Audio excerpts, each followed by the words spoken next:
Est-ce que la prière modifie vraiment le cours des choses? Et si nous n'avions pas prié, est-ce que les événements se seraient produits de la même manière? Si un homme de science examinait au microscope la prière, trouverait-il une preuve raisonnable de son efficacité? Est-ce que la prière ne serait pas uniquement un exercice qui nous rassure? L'émission d'aujourd'hui va vous apporter une surabondance de témoignages provenant de diverses sources, sciences, histoire ou encore expériences de l'homme de la rue, démontrant que la prière agit. Vous découvrirez également qu'elle peut agir de manière étonnante dans votre propre vie. Le temps du générique et nous commençons notre voyage.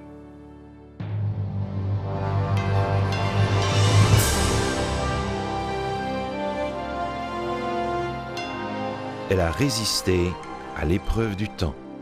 La Bible, le livre de la révélation, est toujours d'actualité dans le monde complexe d'aujourd'hui. Voici, il est écrit. C'est un message de foi et d'espérance que vous présente maintenant José Élisée. Le sujet d'aujourd'hui, quand le peuple de Dieu intercède. Ville de Dunkerque, 20 mai 1940. Deux divisions de Panzer, commandées par Heinz Guderian, atteignent Abbeville et la mer. La Wehrmacht parvient ainsi à couper les armées alliées en deux avec, entre les mâchoires de la tenaille, 1 million de soldats français, belges et britanniques pris au piège. Les chars allemands ont pratiquement le champ libre lorsqu'un ordre impératif du général von Rundstedt, confirmé par Hitler, les stoppera net jusqu'au matin du 27. Le 26 mai, la décision tombe. Il faut évacuer Dunkerque. Le vice-amiral Bertrand Ramsay lance l'opération Dynamo. Winston Churchill prononça à la radio cette phrase qui devint célèbre: « Ce soir, les lumières se sont éteintes sur toute l'Europe. » Il avait tout à fait raison. Toute l'Europe s'était inclinée devant la progression de l'armée nazie. Mais un événement remarquable se produisit que les historiens ont de la difficulté à expliquer. Il se mit à pleuvoir sur l'Europe continentale, ralentissant les chars d'assaut d'Hitler. C'était inhabituel en cette période de l'année. De plus, le plafond très bas gêna l'aviation allemande. En 9 jours, tout ce qui pouvait prendre la mer participa à l'opération Dynamo et 338 226 combattants furent évacués dans des conditions inouïes. Ça, c'est ce que vous trouverez dans tous les livres d'histoire. Voici maintenant la portion cachée de l'histoire. Pendant les semaines précédentes, les lumières des églises restèrent allumées à travers tout le pays. Des deux côtés de la Manche, les prêtres et les pasteurs demandèrent à leurs fidèles de prier. Ces derniers intercédèrent auprès de Dieu afin qu'il accomplisse un miracle qui changerait le cours de l'histoire. Les pubs anglais fermèrent à midi. Le Parlement britannique se transforma en un lieu de prière. Les enseignants interrompirent les classes pour des séances de prière. Et le cours de l'histoire fut effectivement changé. Pluie qui ralentit les chars allemands, brouillard qui cloue les avions allemands au sol, décision inexplicable d'Hitler de stopper l'avance de ses troupes, mer d'huile qui va permettre à des rafiaux d'évacuer plus de 300 000 soldats en 9 jours, Hitler tenait l'issue de la guerre entre ses mains. Et malgré la colère de ses généraux, il refusera d'aller plus loin. Beaucoup de coïncidences. Mais sont-ce uniquement des coïncidences? Transportons-nous maintenant 40 ans après le partage du monde à Yalta. Un vent de liberté balaie l'Europe de l'Est et les régimes totalitaires s'écroulent comme des châteaux de cartes. Le symbole de la division du monde en deux se dresse en plein milieu de la ville de Berlin, le mur de la honte, soutenu par le régime le plus totalitaire du bloc soviétique, l'Allemagne de l'Est. Mais voici qu'en 1989, le mur de Berlin tomba sans coup férir. Par le plus grand des hasards, aucun politologue n'avait prédit cette lame de fond. Aucun n'avait soupçonné la non-intervention des Russes. Aucun n'avait imaginé que pas une goutte de sang ne serait versée. Beaucoup de hasard. Mais était-ce vraiment du hasard? Ça, c'est ce que vous trouverez dans tous les livres d'histoire. Mais voici maintenant la portion cachée de l'histoire. Dès 1985, à Leipzig, un petit groupe de chrétiens décide de prier pour la paix. Ils sont au départ une dizaine. Encouragés par leur exemple, un groupe de Berlin-Est fit de même. Bientôt, des milliers de personnes priaient dans la ville de Berlin. Chaque dimanche, des centaines de milliers de gens tournaient en une ronde pacifique incessante sur le boulevard périphérique de la ville, priant en silence. Ce mouvement de prière souffla sur les braises de la liberté et leurs prières firent tomber le mur de Berlin. Pourquoi les gardes décidèrent-ils de ne pas tirer sur les dissidents? Pourquoi se sont-ils joints à ceux qui démolissaient ce mur qui avait pris tant de vies humaines? Commentant plus tard ces événements, le magazine New Republic, un magazine humaniste rédigé par de jeunes professionnels vivant en milieu urbain, écrivit ceci. « Il existe un vieil adage selon lequel la prière change le cours des choses.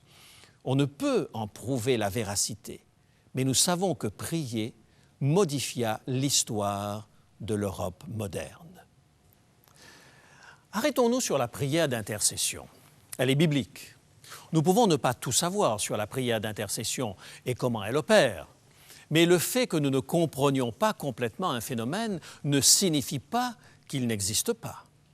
Nous ne pouvons pas tous expliquer comment sont transmises les ondes hertziennes.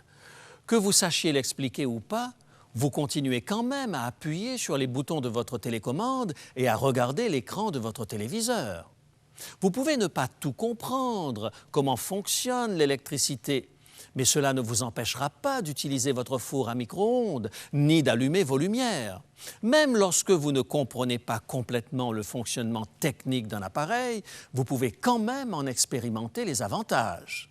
Si votre connaissance est limitée, cela signifie simplement qu'il y a plus à découvrir.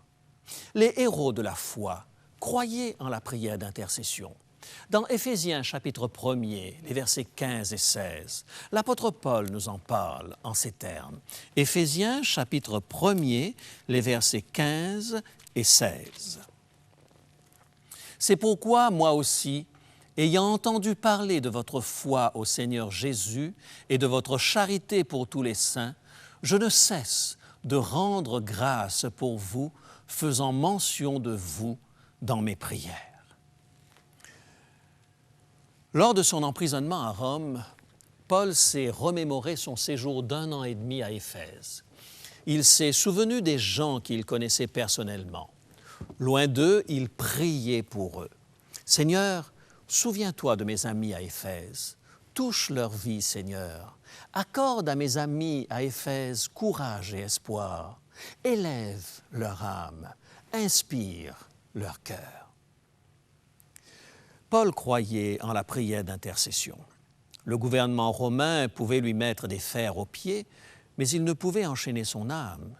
Il croyait dans l'efficacité de la prière et il avait la certitude que Dieu tournait en victoire les épreuves qui lui étaient imposées. Paul ne voyait pas la prière comme une sorte d'autosuggestion lui permettant de se sentir mieux dans sa peau. Il croyait que sa prière touchait le cœur de Dieu et que Dieu intervenait. Aussi, ses prières n'étaient pas uniquement des demandes et des supplications. Dans l'Épître aux Philippiens, au chapitre 1er et les versets 3, 4 et 5, Paul exprime sa reconnaissance et fait part de sa joie. Philippiens, chapitre 1, versets 3, 4 et 5. « Je rends grâce à mon Dieu de tout le souvenir que je garde de vous, ne cessant dans toutes mes prières pour vous de manifester ma joie. » La fréquence des mentions qu'il fait de ses prières en faveur de ceux à qui il écrit indique que l'apôtre croyait qu'il se produisait des interventions miraculeuses lorsqu'il priait. Colossiens, chapitre 1er, verset 3, nous dit ceci.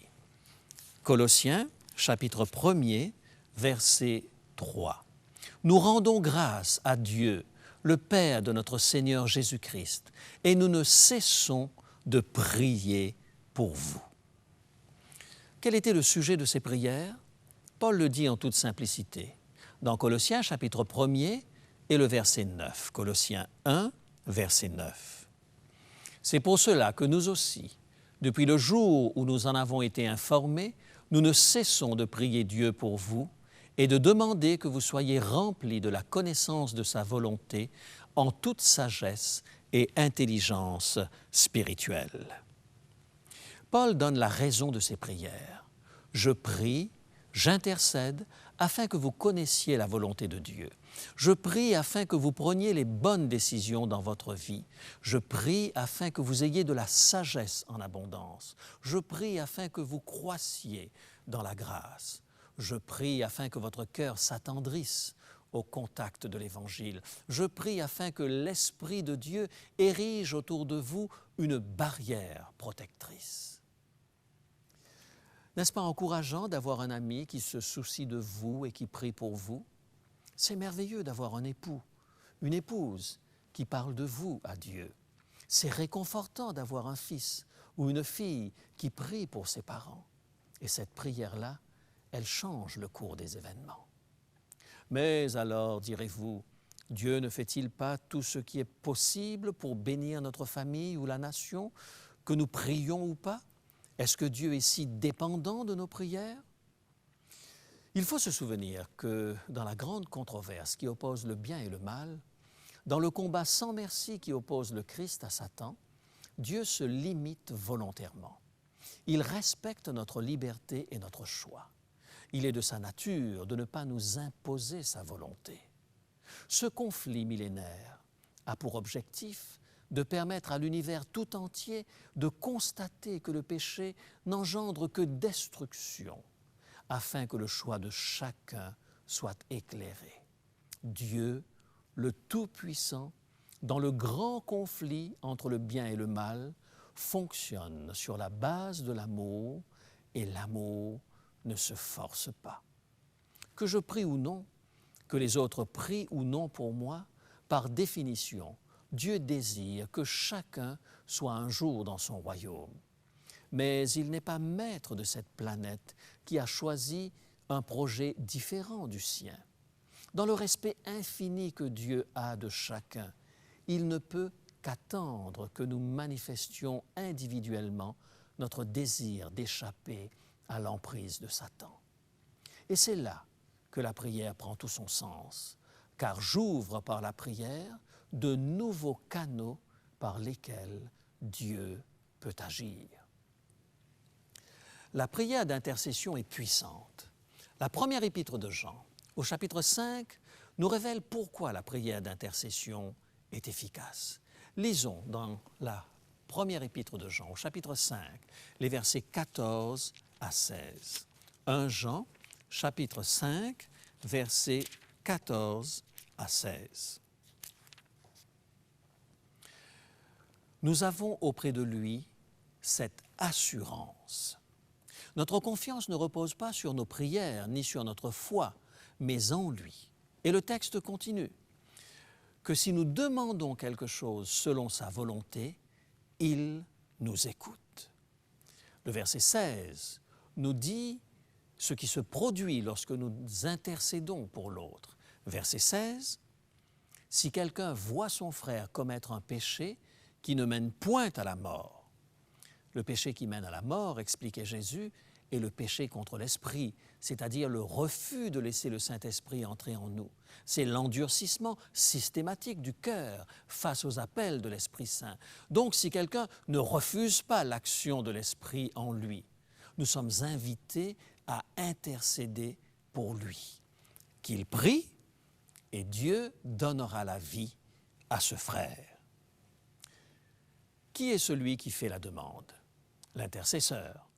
Si quelqu'un voit son frère commettre un péché qui ne mène pas à la mort, il, c'est-à-dire l'intercesseur, demandera et il, en d'autres mots, notre Seigneur, donnera la vie à celui pour qui il, l'intercesseur, prie. Quel passage! Vous et moi, lorsque nous intercédons pour les autres, nous devenons le lien entre le ciel et la terre.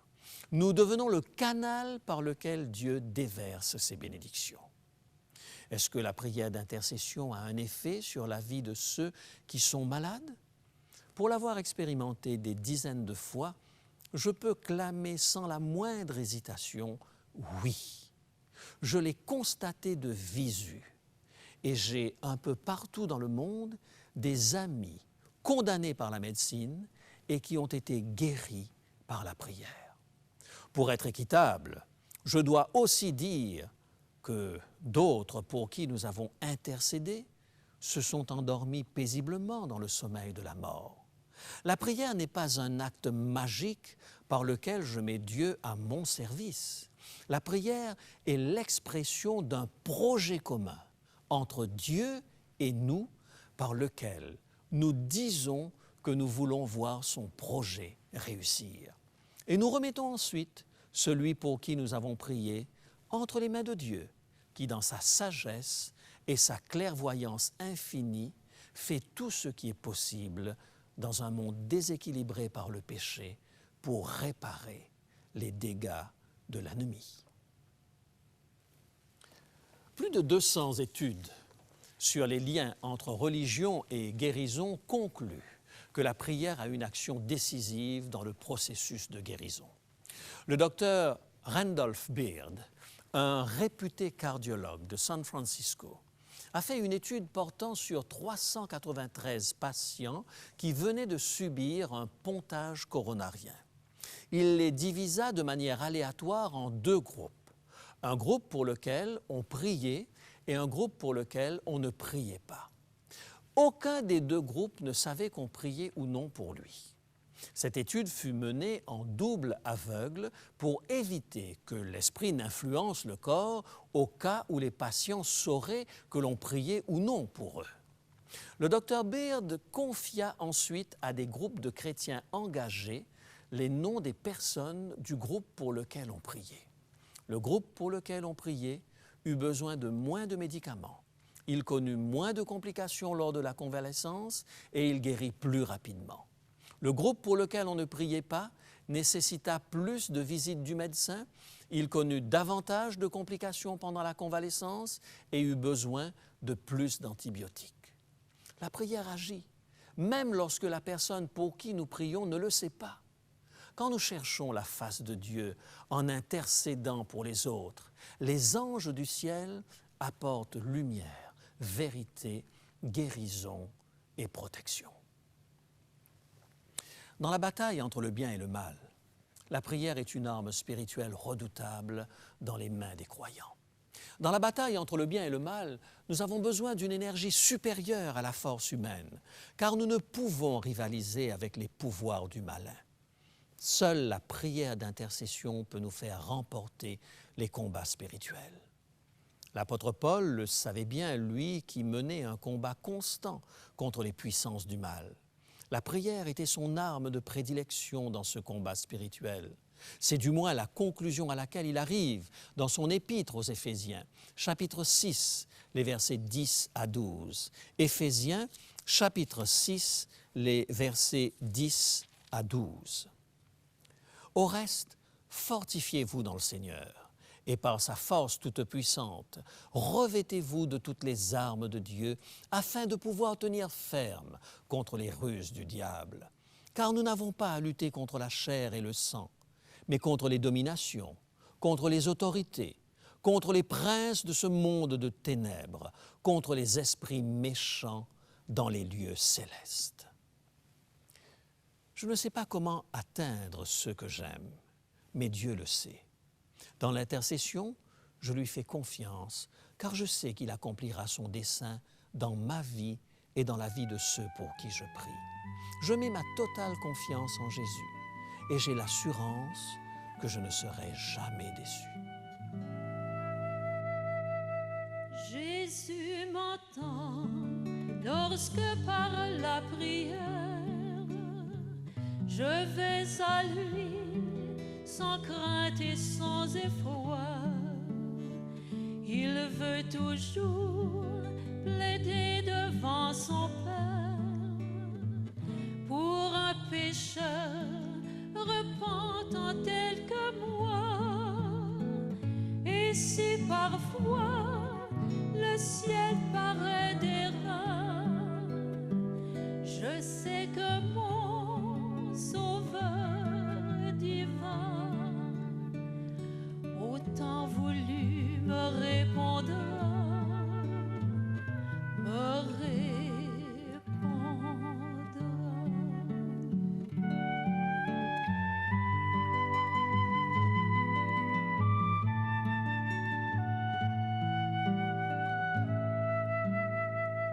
Jésus m'entend quand j'implore sa grâce. Tout près de moi, je sens battre son cœur. Il ne saurait longtemps cacher sa face. Celui qui fait ma joie et mon bonheur, s'il tarde encore, il viendra sûrement. Et lui qui m'aime tendrement, autant voulu me répondra, me répondra.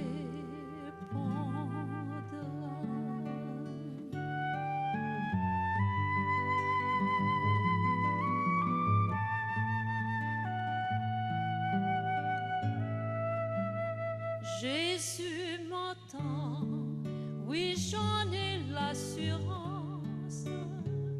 Il a perçu les accents de ma voix. J'avance en paix, guidé par l'espérance, sur le sentier de ses divines lois. Et je l'attends toujours avec bonheur, car Jésus mon divin Sauveur autant voulu me répondra, me répondra.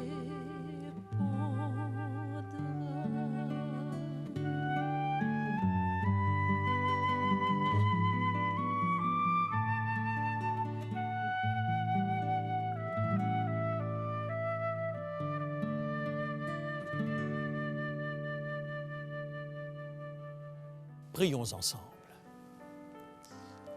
Sauveur bien-aimé, tu es la source de toute force. Tu es la fontaine de toute sagesse. Tu es au cœur de notre joie. Tu es la réponse à toutes nos attentes. Nous venons à toi en te célébrant. Nous nous approchons de toi avec assurance, car nous savons que tu te soucies de nous et que tu nous écoutes avec compassion. Nous te remercions d'être le Dieu qui répond à nos prières. Et nous nous réjouissons de ne pas être seuls dans l'univers, car nous savons que nous appartenons à un Dieu attentif et aimant. Entends notre prière au nom de Jésus. Amen.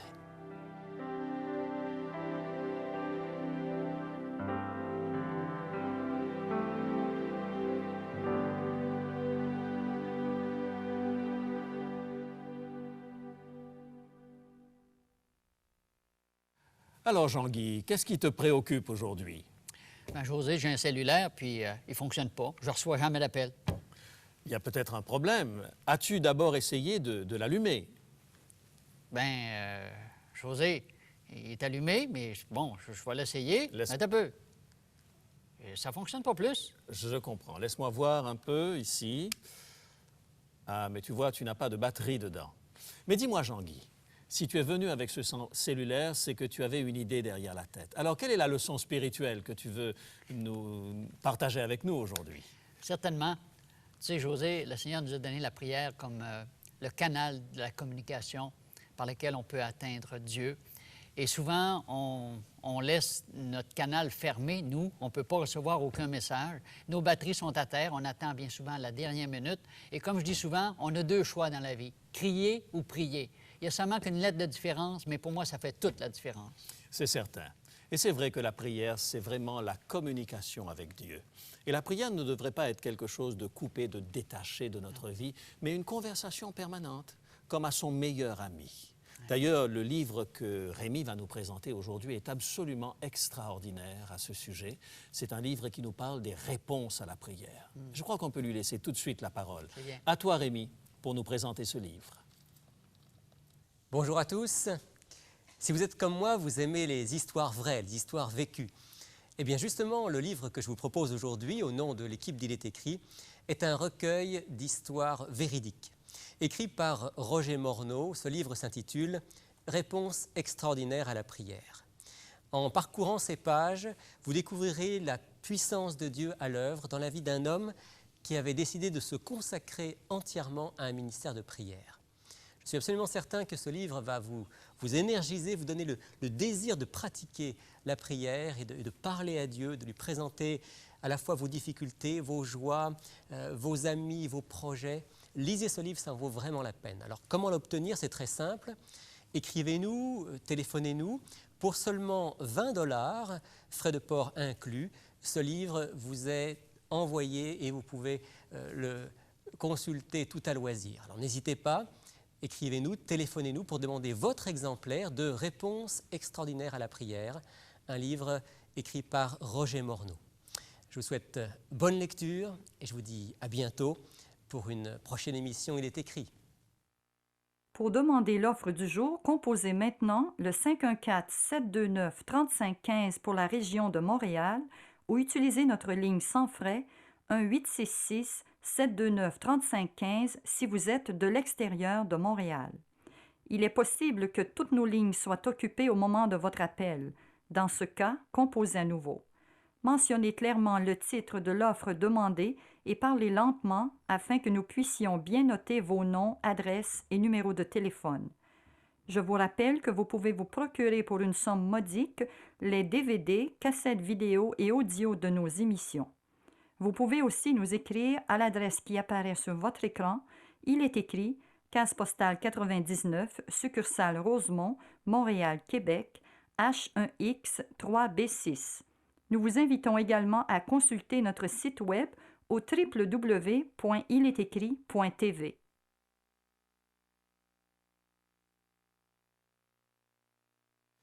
Chers amis, il est temps de nous quitter maintenant. Merci d'avoir été des nôtres.